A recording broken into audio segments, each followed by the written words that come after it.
Hello everyone and welcome back to another episode of the Truth About Mental Health podcast. I'm your host Paula Sweet from Absolute Mind, and this podcast is the place where we strip back the nonsense, we challenge the fake narratives of mental health, and we dig into what's real about our minds. Now, in today's podcast, we're going to be tackling something heavy, something a bit messy.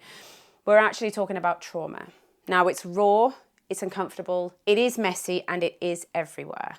And I'm going to forewarn you, I think I might get a little bit passionate in this podcast because trauma is something that I am passionate about. And I really do want to help people to understand that they can move through trauma and they can desensitize and reprocess. But here's a big question. Why is it that two people can go through the exact same hell, a car crash, for example, an abusive childhood, a violent event, and those two people can come out completely different from that event? One person is haunted by it, struggling every day, haunted by their memories, while the other person moves forward, maybe even becoming a little bit stronger. Why is it that PTSD seems to hit some people really hard and then not others? What's actually happening in our human brains that makes this difference? Now, I wanted to talk about this in this podcast because I see it all the time in my therapy room. Honestly, I find so many people feel stuck. They feel trapped in their past, in their minds, and they can't understand why. They just can't seem to shake it. They can't let it go. They can't move past everything. They even open up to their friends and their family, their partners, their loved ones. And while those people really do mean well, they love them, they want to protect them, they want to be there, they can never fully get it. They can't understand. No one can, not fully. And I have seen it, and science backs this up. Your trauma it's yours alone, because trauma is personal. And no two people will experience it in the same way. And that's where we start in today's podcast. So here's something that might surprise you. Trauma isn't about what happened to you. It's about what happened inside, here, after the event. Two people can go through the exact same event, a natural disaster, for example, a messy divorce, living in a war zone, a violent attack. Now, the experience itself, it is the exact same, but the way it lands in the brain is completely different for every person who will experience it. And I see this all of the time. Some people that I've seen have survived just things that sound unbearable, the most heinous events in their lives, yet they use it as fuel to push forward. They've built incredible lives. They take lessons from that and then they move, they push through. And others hear their story and they think, God, I would never survive that event. But they don't know. They can't, because trauma is not a shared script. It's not the same for everyone. And then you have other people who will experience something that from the outside might seem small or insignificant, but it completely crushes that person. Why? Because trauma isn't about the event. It's about the response. So here's another angle to try and think and look at it. Sometimes that pain, that trauma, it can actually be the thing that pushes someone to make a humongous change in their life. Now, I often see people take the worst moments of their lives and turn them into a mission for themselves. They'll say, like, never again will that happen. Not for me.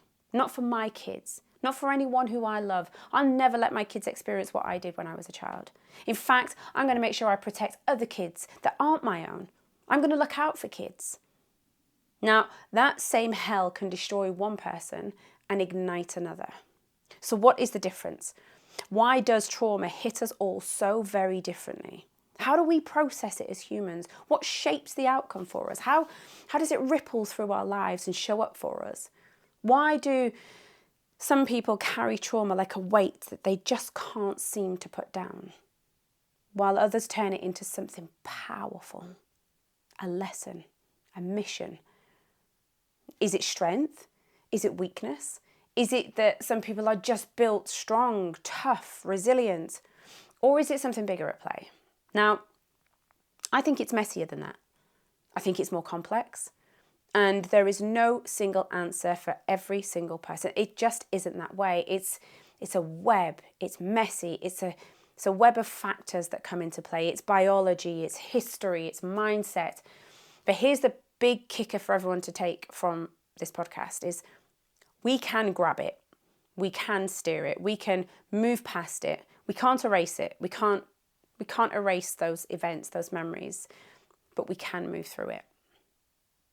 So if you know someone who is stuck, if you know someone who is experiencing what I'm talking about, someone you care about, someone who might benefit from this podcast, please share this episode. Please tell them to go and listen to this one. They don't need to listen to any others if they don't want to, but please, this one is really important because what we're unpacking in today's episode, it might just be the key that they've been missing.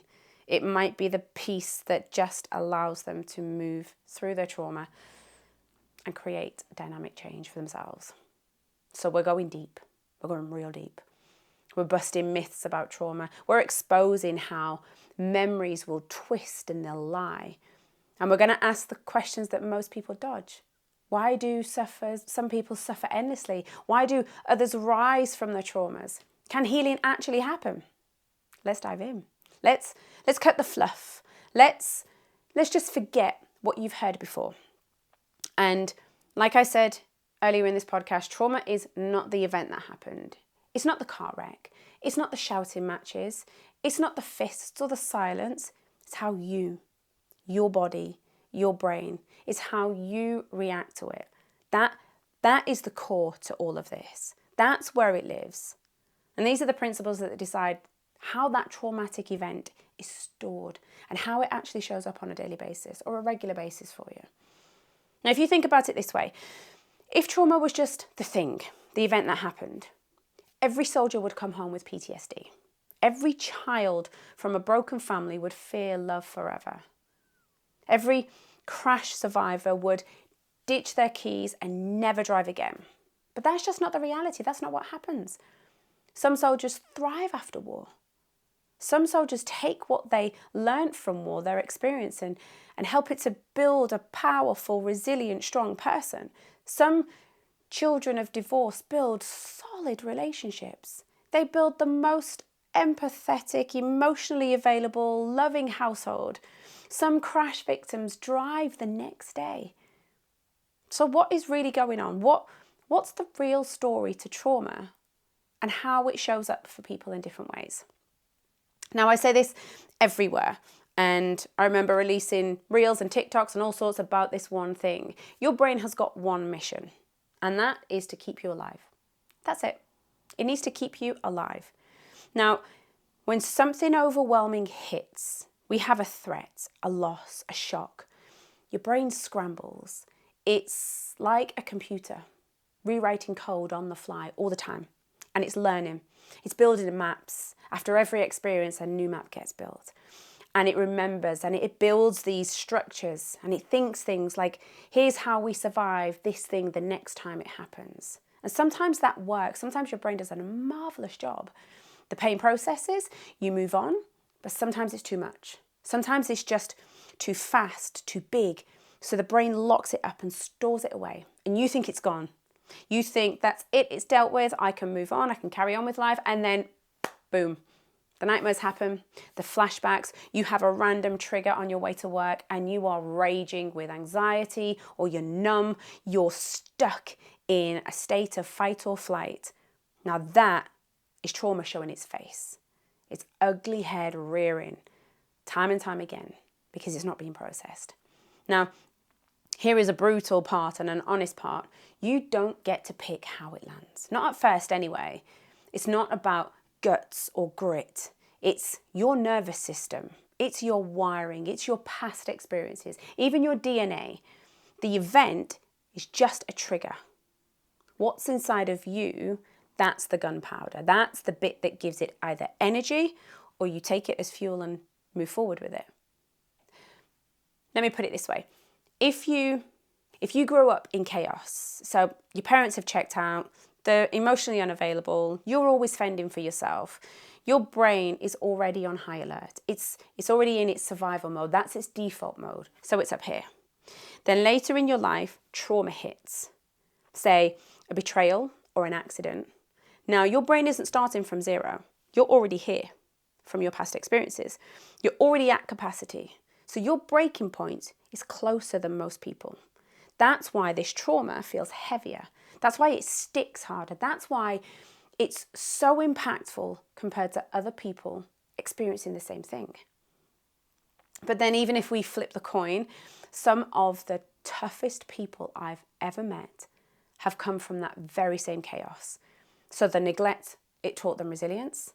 They learned tricks to cope in life. They dodged bullets, literal or not, and they come out sharp.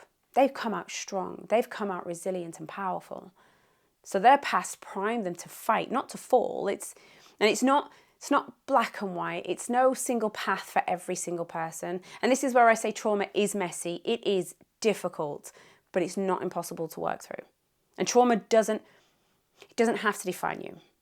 It doesn't have to become your identity. It doesn't have to show up in a negative way for you on a regular basis.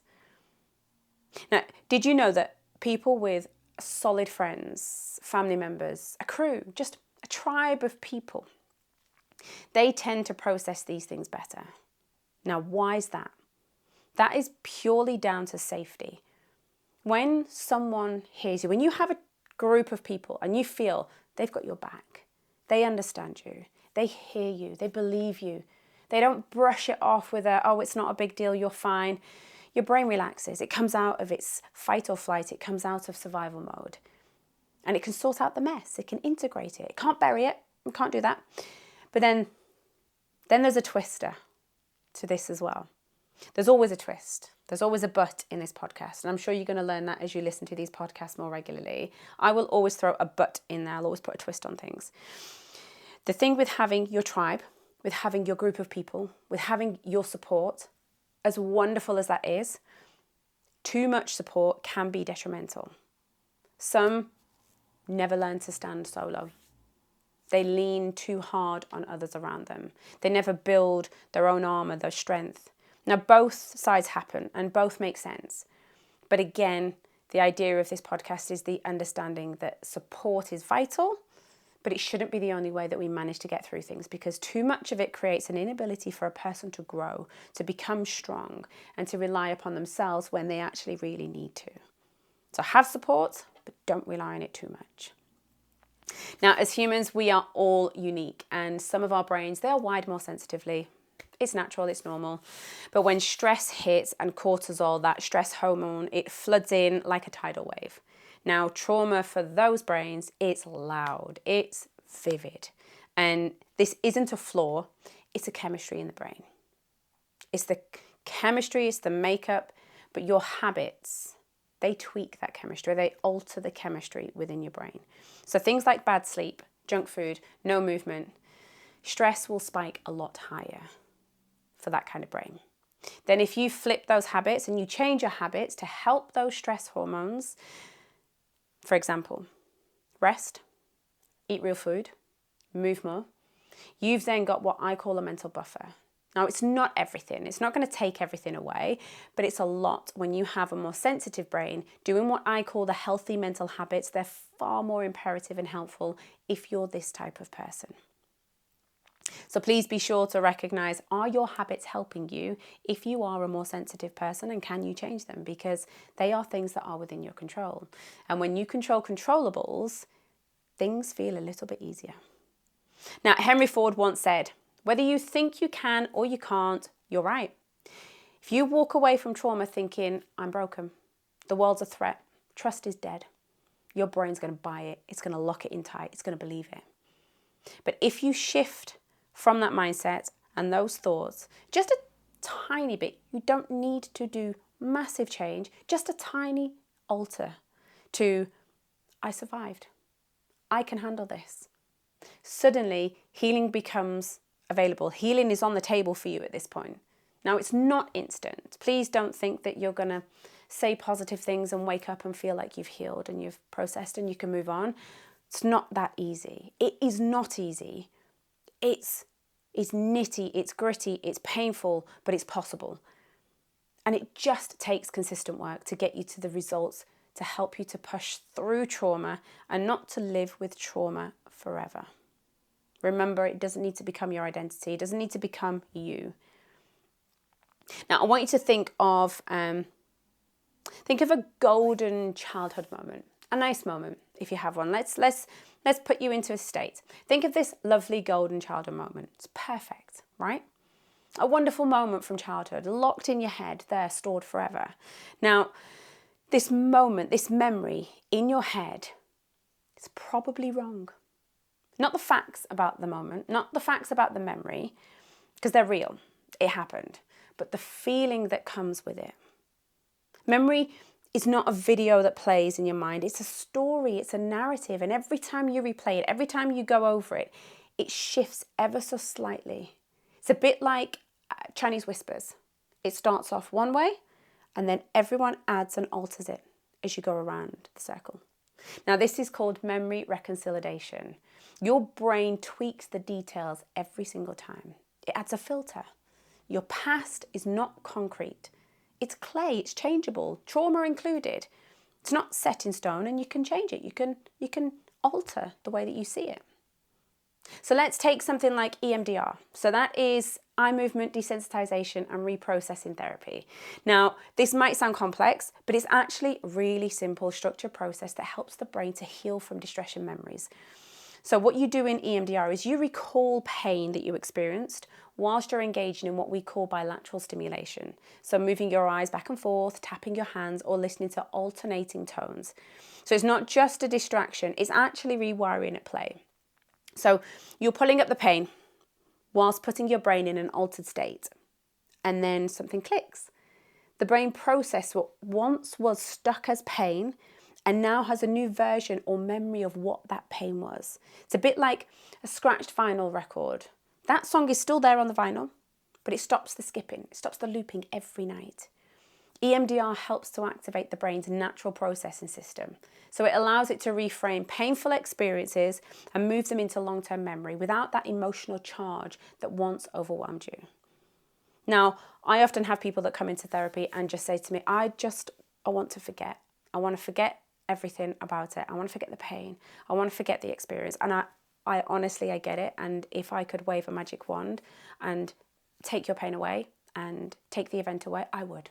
I honestly would. But we can't erase these things. We can't get rid of them. But what we can do is change how they affect us. We can desensitize, we can reprocess, and we can make those memories livable.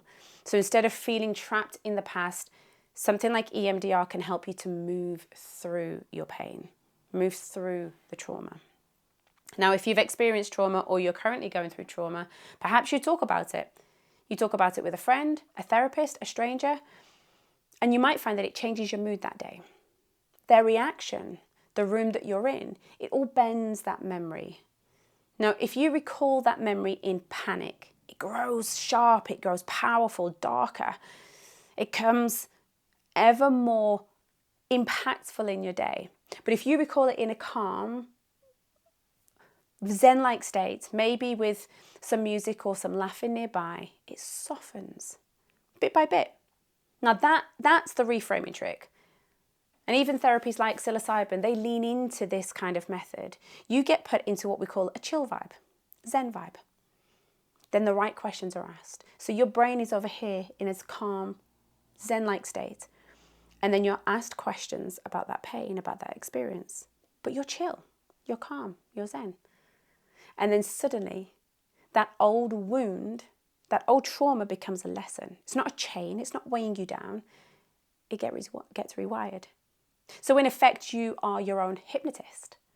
If you say, I'm ruined, I'll never heal, this owns me, your brain nods and believes it. Your brain can't differentiate between fact or fiction. And what you say to yourself, your brain takes it, grabs it and believes it and runs with it. So try simple shifts, just like I made it through. I'm figuring all of this out. Now, they're small words, but they're a big shift. And James Allen once said, as you think, so shall you be. And it's true. Your brain is listening. It's always listening. And you are the master. So your brain does what you tell it to do. Now, facing trauma, facing pain, it sucks. I'm not going to lie. It's hard work. It's painful. It's dirty. It's messy. It's not nice. But avoiding it, that is the trap. That keeps you looping in that pain. Now, healing is not forgetting. We can't forget. It never will be. It's all about reprocessing, re-understanding, making peace and moving forward and allowing that trauma to help you to push forward. If you bottle it up, it festers. If you talk it out, find a tribe, it shrinks. If you let it define you, excuse every failure, it balloons. Now it's your choice. Take it slow. Reframe it one step at a time. What happened, happened. The past is the past. But how it lives in you, that is yours to shape. How it shows up, that's yours to decide. Now people say, oh, get over it. Now that's garbage advice. You don't climb over trauma. You weave it in. You make it a part of the fabric, not the whole damn shirt that you're going to wear for life. So if you are hurting at this moment, listen up. Healing's real. It's not a maybe, it's a must. But it takes guts. Stop running. Stop numbing with booze, scrolling, whatever it is that you numb yourself with. Face that mess inside and start today. Start now. If that means you reach out or you start thinking about reaching out to a therapist, please do. If that means that you reach out to a family member or a loved one or a close friend, please do that. If that means you watch this podcast again and again and again to get the message, to understand, to learn more, please do. If that means you sharing it with other people, please share away. Get this message out that you can move it if you start today. Now that's today's episode. Hit you hard? Please share it. Someone out there is drowning and they need this. And if you're ready to own your own mind, don't wait. Not tomorrow. Do it now. Next time's coming. Your past, it's not you. Your next step, that is what matters. So until the next time, take care and I'll see you then.